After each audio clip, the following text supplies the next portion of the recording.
Olá, pessoal. Obrigado você que está vendo o vídeo. Senhor Jesus abençoe você, sua família, tá?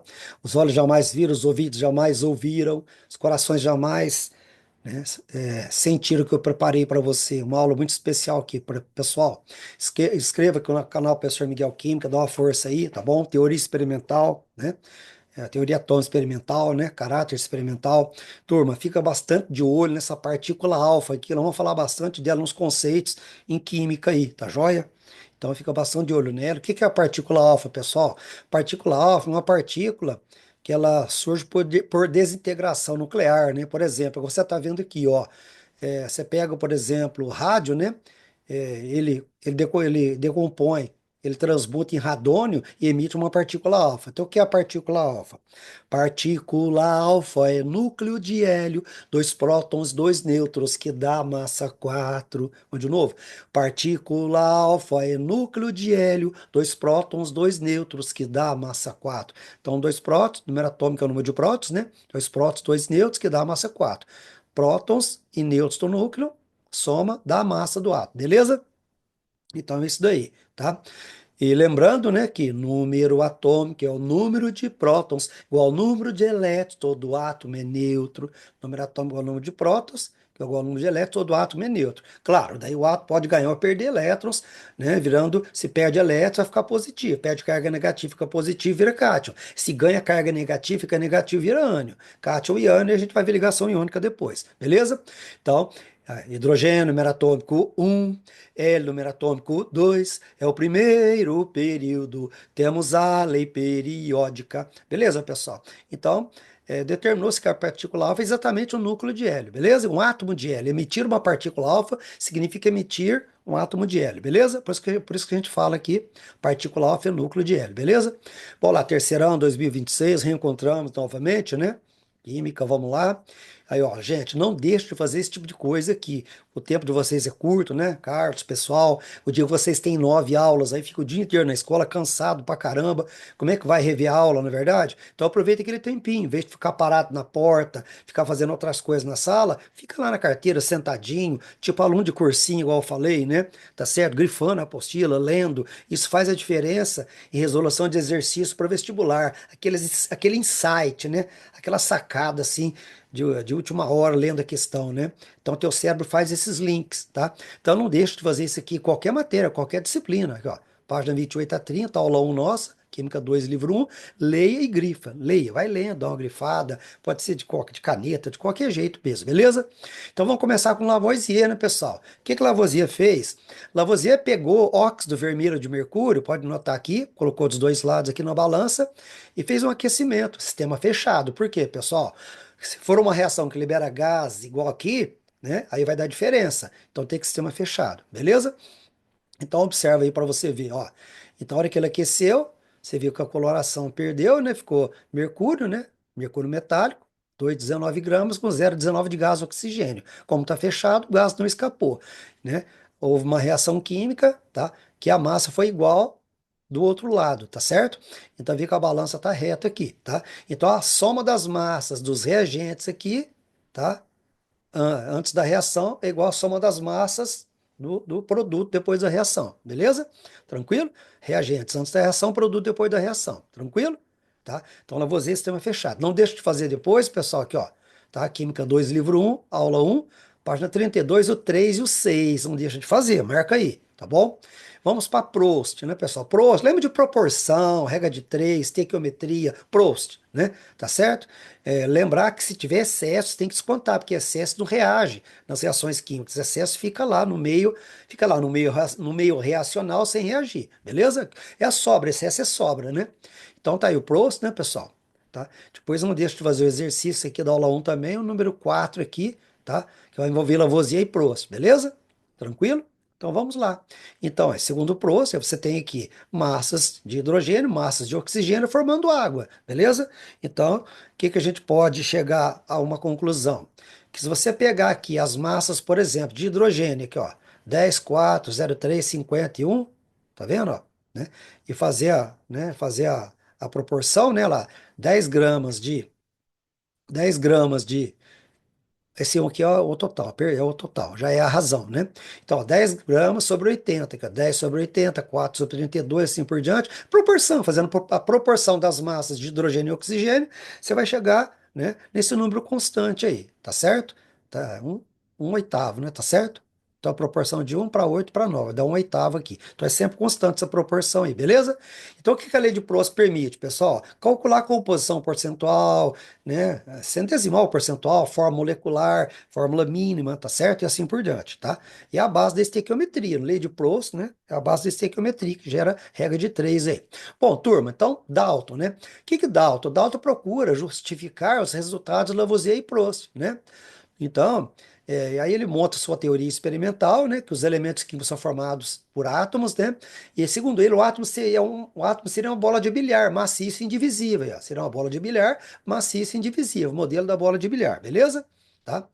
E os átomos, pessoal, de um mesmo elemento, né, têm massas iguais, segundo ele. Ele não conhecia na época os isótopos, que veio bem mais tarde, né, pessoal?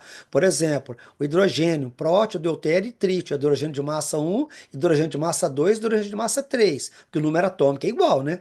O número atômico é 1, hidrogênio HHH, número atômico é 1, porque é o mesmo elemento. O que são diferentes são os átomos, né? Tá certo? Então, esse hidrogênio tem massa 1, esse tem massa 2, tem massa 3. Então, Dalton não conhecia os isótopos na época. Para ele, hidrogênio era tudo igual. Átomo e elemento era tudo igual. Né? Beleza? Continuando aí. Né? Então, os compostos são formados por átomos, né, dos elementos em proporções fixas de números inteiros e pequenos. Isso é legal, né? Essa formação aí vale até hoje, né? A gente mostra já já para você. E durante uma reação química, os átomos vão permanecer inalterados, né, pessoal? Então, reagentes, os átomos reagentes têm que aparecer nos produtos. São novas substâncias, novas características, tá certo? Mas tem que aparecer lá. Por isso que é importante acertar os coeficientes estequiométricos, né, gente? Tá certo? A estequiometria lá. N2H2 dando NH3. Então tem que acertar as quantidades, né? Porque você tem dois N de um lado e um do outro. Então você tem dois N de cá, põe dois aqui na frente. Não pode pôr dois aqui embaixo, viu, pessoal? Tá? É coeficiente, vem na frente. Beleza? O H, 2 vezes 3, 6H, 3 vezes 2, 6. Beleza? Então a quantidade de átomos reagentes tem que ser igual à quantidade de átomos produtos. Claro que as substâncias antes são umas, né, reagem e formam outra substância, outras substâncias. Beleza? E aí, a lei das proporções então de Dalton, né, pessoal? Então, segundo ele, quando os dois elementos reagem, né, unem, né, quando os dois elementos se unem para formar compostos diferentes, o que que vai acontecer? Se você fixar a massa de um, as massas variáveis do outro vai originar uma reação de números inteiros pequenos, né? Então, ó, dois elementos se unem para formar compostos diferentes. Então, você vai fixar a massa de um. Fixando a massa de um, então as massas variáveis do outro vai dar uma razão de números pequenos, que é inteiros e pequenos. Já já a gente faz um para você aqui, tá bom? Então esse exercício aqui, pessoal, aí, ó, tá? De Dalton, aqui é para falar, né?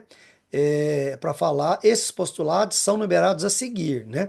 Então é para falar com base no modelo atual que descreve o átomo, qual dos postulados de Dalton ainda é considerado correto, né, pessoal? Então a matéria atualmente é constituído de átomos indivisíveis? Atualmente não, né? Tá certo? Vai lá.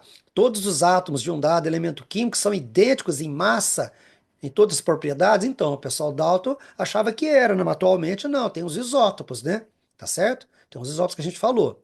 É, diferentes elementos químicos têm diferentes tipos de átomos, né? Em particular, seus átomos têm diferentes massas, né? E aí, pessoal?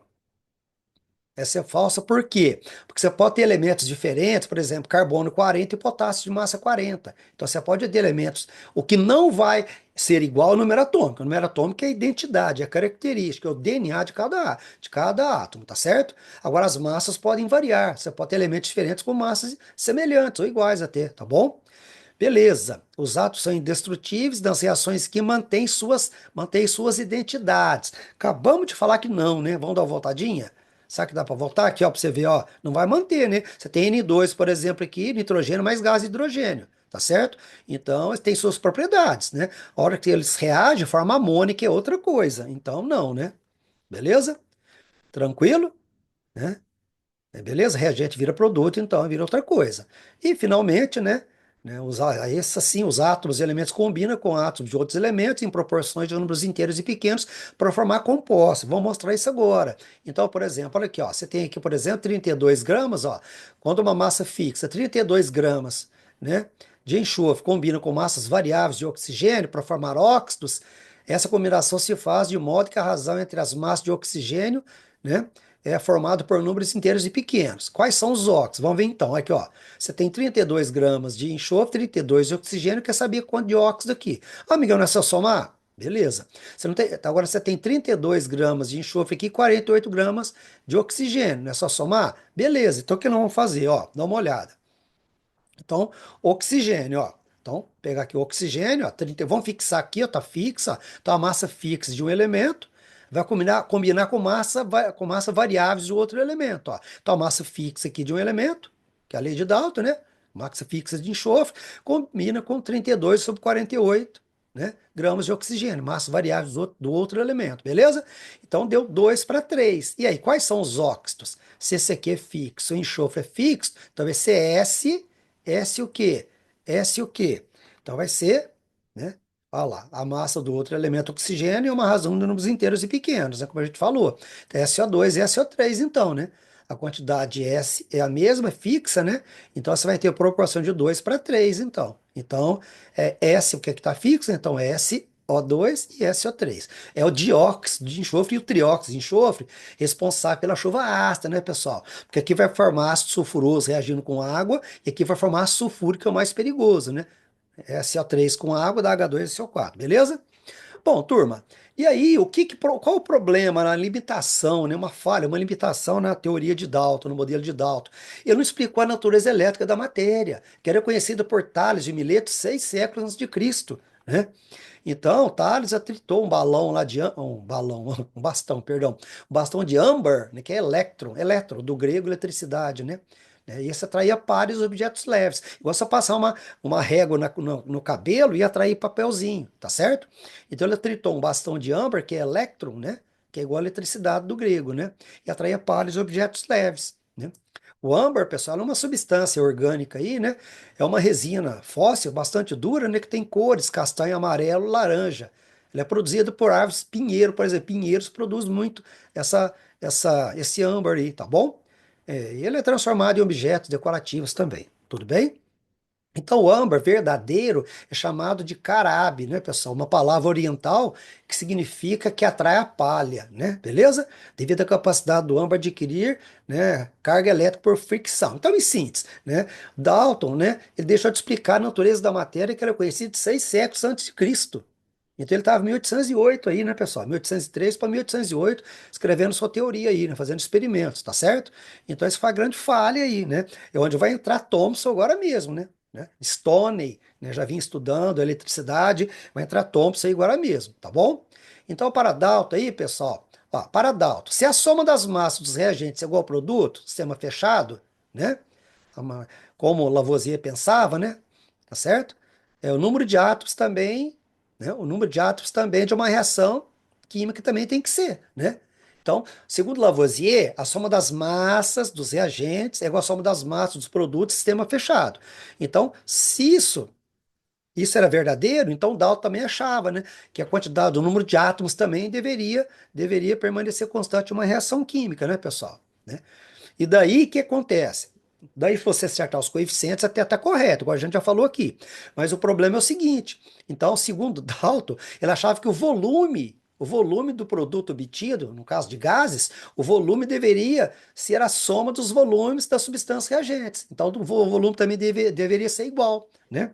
Então, Dalton não conseguia explicar, por exemplo, essa contração de volume aqui, ó para você ver, né? Se você pegar aqui reação com gás nitrogênio, gás e hidrogênio, a hora que eles reagem, forma amônia, tá? Mas aí, olha para você ver, a proporção volumétrica é 1 para 3 para 2, né?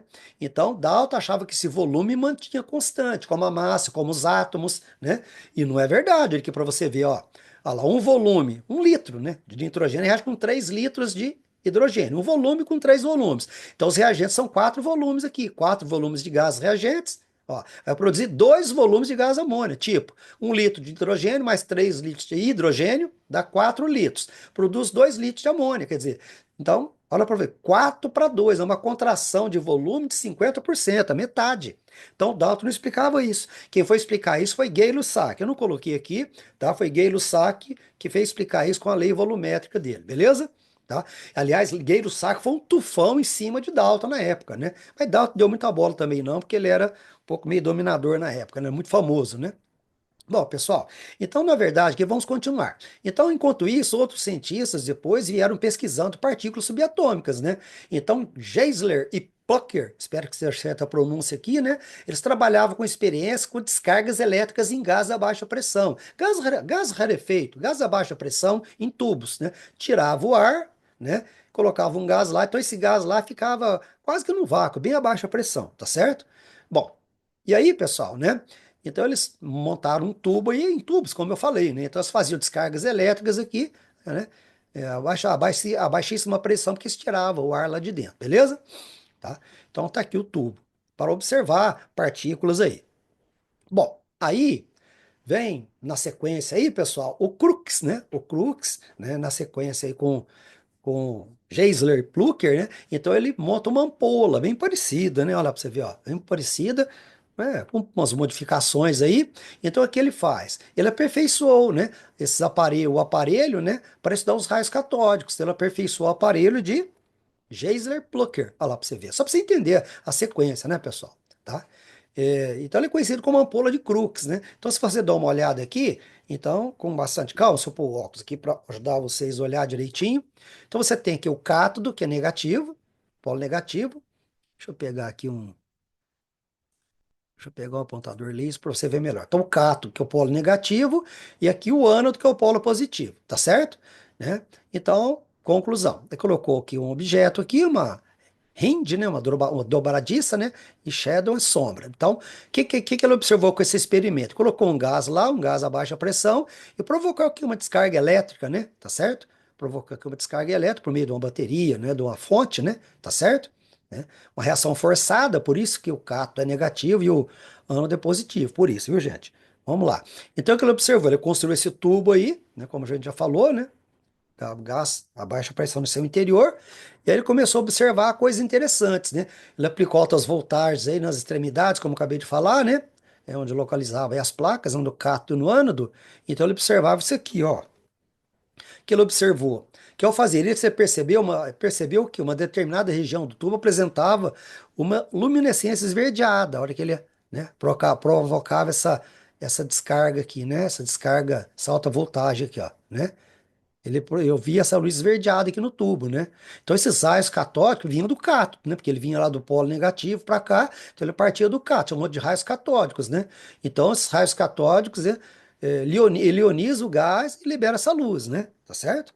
Bom, aí ele percebeu que essa luminescência também, pessoal, né, era causada, né, por algum tipo de radiação, né? é, que o cátodo emitia independente do gás usado, né? Então você podia usar qualquer gás aqui, que sempre é emitido mesmo tipo de radiação aí, né? Então eles chamou isso de raios catódicos, beleza? Então foi assim. Bom, vamos na sequência aqui. Aí Stoney, né, pessoal? Stoney, ele já trabalhava com eletricidade, né? Então, na verdade, Stoney vai sugerir o nome de elétron, sugeriu em 1991, na verdade, o nome de elétron, que mais tarde Thomson descobre realmente o elétron e acata, né, essa ideia de Stoney, né? Aqui, ó, né? 1897, né? Tá vendo, ó? É, Stone, né? Trabalhou com a natureza da matéria, né?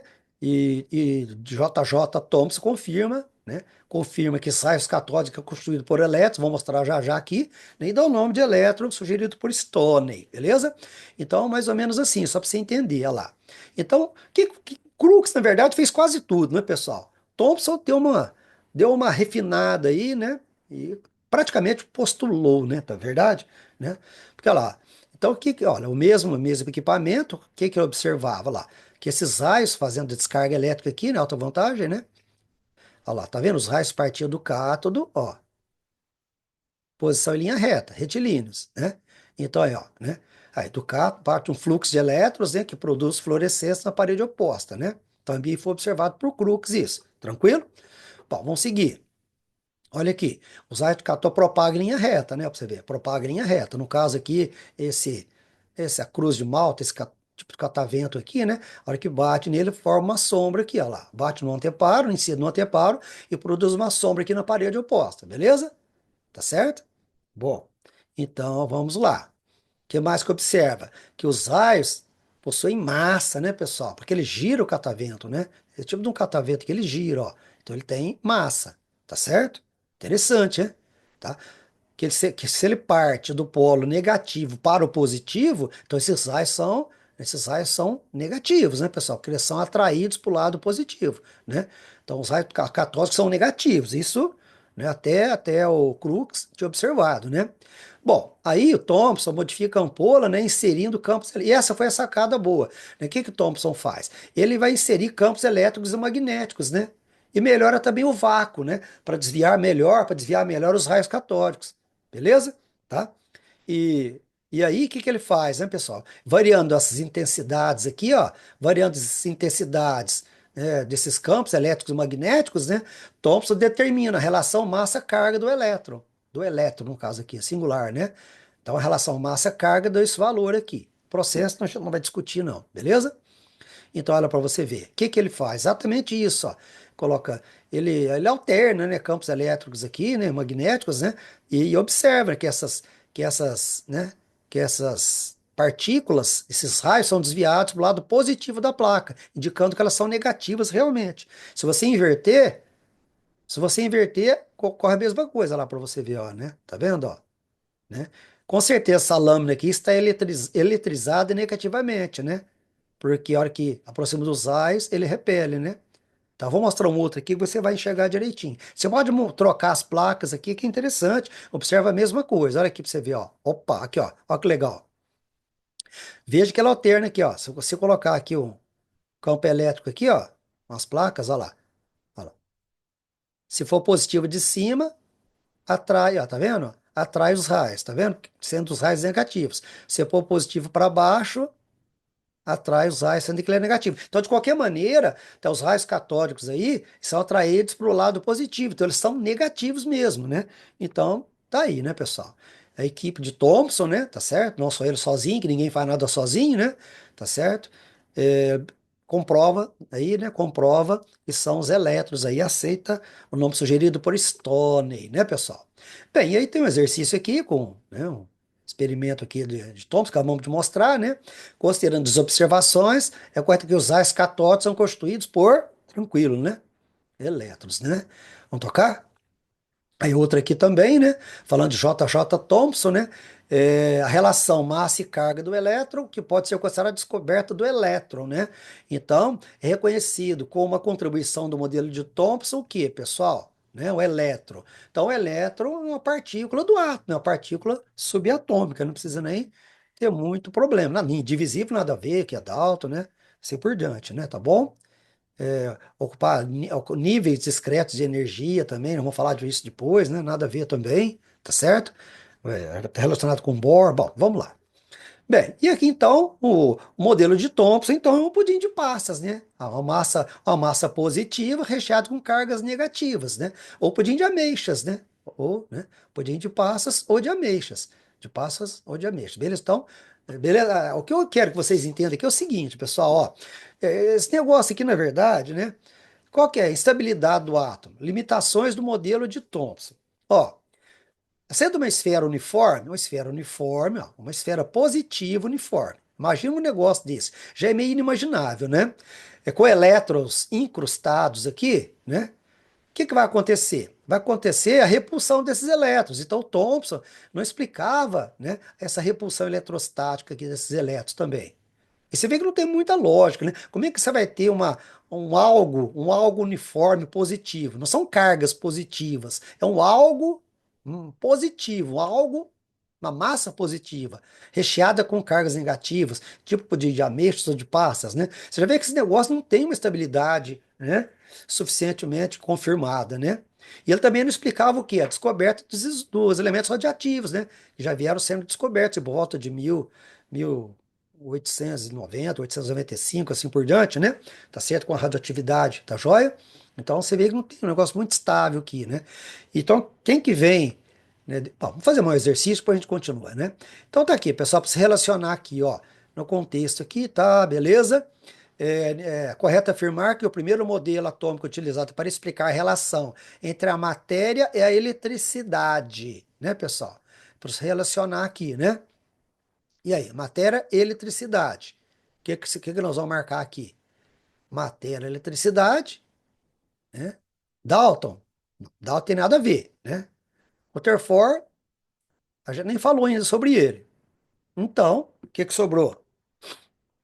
Sobrou Thomson e o pudim de passas, né? Tá vendo? Tá vendo? Só explicar, né, a eletricidade. Então, o Thomson, a vantagem é que ele explica a natureza elétrica da matéria, né? Coisa que Dalton não conseguiu fazer, tá certo? Então, tá aí a vantagem desse modelo por enquanto. Bom, e aí continuando aqui, pessoal, agora os raios canais ou anódicos, né? Só faltou aqui o Goldstein falar que era o próton, né? Falar que era o próton, né? Mais tarde, Rutherford dá esse nome, tá certo? Então é o contrário, viu, pessoal? Você acabou de ver o tubo de raios catódicos, onde os raios catódicos são os elétrons, né? Ele sai do cátodo, do polo negativo, né? E vai para o polo positivo, beleza? O que nós vamos ver aqui agora é o contrário, exatamente o contrário. Então o que aconteceu? Olha aqui primeiro, ó.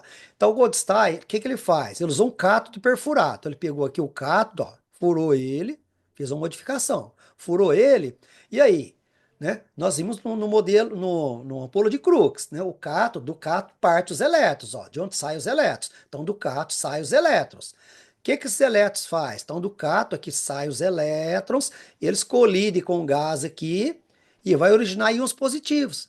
Quer dizer, então esses elétrons colidem com o gás, arranca elétrons também do gás, aí esse gás fica carregado positivamente. Aí, como fica carregado positivamente, eles são atraídos pelo polo negativo, que é o cátodo, né?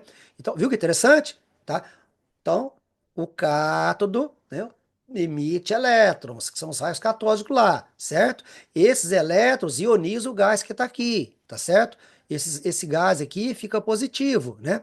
Se for gás hidrogênio, vai virar H+, por exemplo, H2+, né? Então, o que acontece? Como fica positivo, em vez dele ir para o ânodo, que é positivo, ele é repelido pelo ânodo aqui, ó. Ele é repelido e atraído pelo cátodo, que é negativo. Ele passa pelos furos, tá? Então, isso, né? Aí, ó, tá vendo, ó? E hoje não, íons positivos que são repelidos pelo ânodo, tá certo? Atravessando os furos do cátodo, né? Produzindo luz aqui. Não tá dando para ver a luz direita, mas produzindo luz, beleza? Então, esses raios canais eles são positivos, tá certo? Vai depender do gás. Lá nos raios catódicos, qualquer gás que você usava, dava sempre a mesma coisa, né? No caso lá, no caso o elétron. Agora, esses raios canais aqui, depende do gás usado. Se for o hidrogênio, vai dar o H+, por exemplo. Se for o L, vai dar HE, né? HE2+, porque o L tem dois prótons, tá certo? Então depende do gás usado, né? E vai depender também, a massa depende do gás no tubo também, né? Então a massa vai depender também do gás usado no tubo, né? Se for um gás, né, de maior massa molecular, tá certo? Né? Aí no caso, se for o hidrogênio, né, a massa dele vai ser 1836 vezes maior que a do elétron. E mais tarde o Rutherford vai dar o nome de próton nisso. Aqui estava bem na cara essa ideia do próton já. Só que ainda não é próton mesmo, né? Porque seria o gás ionizado, né, pessoal? Beleza? No caso do hidrogênio, né? Aí podia até considerar o próton, mas ainda não é bem o próton, não, tá bom? Bom, e aí, pessoal, não deixe de fazer, gente. Olha aqui, ó. Do terceirão, pelo amor de Deus, pessoal. Ó, começa direitinho, tá? Ó, propósito, faz propósitos. Aprofundamento discursiva. Se você quer uma área mais concorrida, não deixe de fazer. Não deixe de estudar questões. Porque a questão difícil, né? Não é para você desanimar, é para você estudá-la. Estuda a questão, estuda ela. Estuda ela que o teu cérebro capta. Quando chega lá no vestibular, você tem insight, o teu cérebro faz link, você acaba resolvendo situações inéditas. Então você tem que fazer, tá certo? Agora, se você tem muita dificuldade, ah, Miguel, mas eu tenho muita dificuldade. Ah, tem muita dificuldade, faz pelo menos propostos, faz pelo menos alguns. Gente, o que não dá é no terceirão não fazer nada, velho. Se você não fizer nada, aí você chega no final do ano meio enrolado, dependendo da área que você vai prestar, correndo seriamente risco de cursinho. Se for uma medicina, então, a medicina você já tem que contar normalmente com pelo menos um ano de cursinho. Meu filho fez 6 meses lá, aqui mesmo no Fonvic, quando eu tinha cursinho, mas acabou fazendo. Mas ele fazia tudo isso que eu estou falando, mais alguma coisa. Porque o pessoal que vai para medicina, gente, tem que fazer tudo que o professor fala, mais outras coisas, tá bom? E assim por diante, tá? Aí, página 31 a 34, então, beleza? Aí, pessoal, o que que eu fiz? Eu resolvi fazer algum aqui para você. Não vai dar toda vez para fazer. Você vai ter que me pontuar, ó, Miguel. Aquele exercício lá da discursiva, aquele proposto, você faz para mim? Eu vou procurar fazer algum para você sim, tá? Mas vai ter algum outro que você vai querer que eu faça. Aí você fala que eu faço para você. Como, por exemplo, esse daqui, ó, né? Aí a massa de óxido de cálcio, massa de gás carbônico, produzindo carbonato de cálcio, tá vendo? Porque aqui eu já resolvi, né? Então 5,6, a massa dos reagentes igual dos produtos. Lavoisier, 5,6. Mais um número aqui para dar 10, então 4,4, né? Quanto de óxido de cálcio vai reagir aqui com gás carbônico para produzir 50 gramas de carbonato, beleza? De cálcio. Então, 28 mais 22. E aqui a mesma coisa. 56 aqui massa os reagentes, 56 mais 44 vai produzir, no caso, 100 aqui, beleza? Bom, turma, aí é o seguinte, né, gente? Aí você tem as alternativas. Aí você vai fazer o quê? Você vai testar as alternativas, tá joia? Porque você, Miguel, como é que eu sei que aqui são os reagentes? Ó, dá uma lida no texto, né, pessoal? Aqui, ó, óxido, cálcio, cálcio, calvígio, reage, ó, reage com dióxido de carbono. Então são dois reagentes, produzindo carbonato de cálcio, então é produto, beleza? Vai treinando isso aí. Bom, beleza, então, deu para sacar como é que é? Agora você vai testar, você já tem os valores das variáveis aqui, você começa a testar as alternativas, beleza? Começa a testar as alternativas, aí você vai chegar, que você vai cair aqui nessa alternativa aqui, ó, certo? Né? Aí vai dar, ó, ó, eu não coloquei os números aqui, mas é só você colocar. Você vai cair, né? 56 sobre 28, 20, 22 sobre 44. Fazendo a conta, isso dá 1. Você vai cair nessa daqui, beleza? Deu para. Essa é tranquila, eu acho, né? Eu acho que não teve problema, né? Aí, questão discursiva, pessoal, olha só. Aí fala, a teoria de Dalton, os átomos eram maciços e indestrutíveis, né? Aí falou assim, sendo preservados, intactos nas transformações químicas. Além disso, diferenciava, né, um elemento químico do outro, era o peso de seus átomos. Não é para falar peso atômico, né? Agora fala massa atômica, né? A teoria de Dalton não admitia a união entre átomos de um único elemento químico, né? Átomos e elementos químicos diferentes poderiam se unir, formando o que Dalton denominava átomos compostos, né, pessoal? Aí falou da imagem aqui, a imagem está do lado aqui, mostra símbolos criados por Dalton aí, beleza? Né? Ó, para você ver como é que a teoria de Dalton era, né, pessoal? Ele não admitia união entre átomos de um único elemento químico, por exemplo, H com H, H2, né? Pra você ver. Eu não conhecia o conceito de molécula, eu não tinha esse conceito. Avogadro, mais tarde, que vem com esse conceito, né? Justamente com Gay-Lussac aí, tá bom? Então aí, os símbolos de Dalton, escreva a equação da reação formada da amônia, né? Da formação da amônia a partir do hidrogênio e nitrogênio, de acordo com a teoria de Dalton. Então você vai pegar aqui a equação da reação de formação da amônia a partir. Então você pega hidrogênio e nitrogênio produzindo amônia. Pronto. Facinho aqui, ó. Olha lá. Tá vendo? Hidrogênio mais nitrogênio produzindo amônia. Olha lá. Um H, um H. Um N já está certinho, beleza? Porque às vezes a questão é muito grande, você só assusta, mas não assusta não, né? Às vezes é difícil mesmo, mas às vezes não é. Escreve a equação da reação de acordo com os símbolos atuais, né, pessoal? Tá? Os símbolos atuais, pessoal, né? Aí você vai ter que escrever aqui as substâncias, né? Então, cuidado, né? Então, você não vai escrever N mais H, né? É a substância. N é átomo de nitrogênio, H átomo de hidrogênio. Agora a substância é N2H2 e amônia é NH3 atualmente, né? Não sei se foi fornecido isso, não foi, né? Então tinha que ter conhecimento, né? Aí você monta aqui, né? Olha lá, N2 mais H2 dando NH3, tá?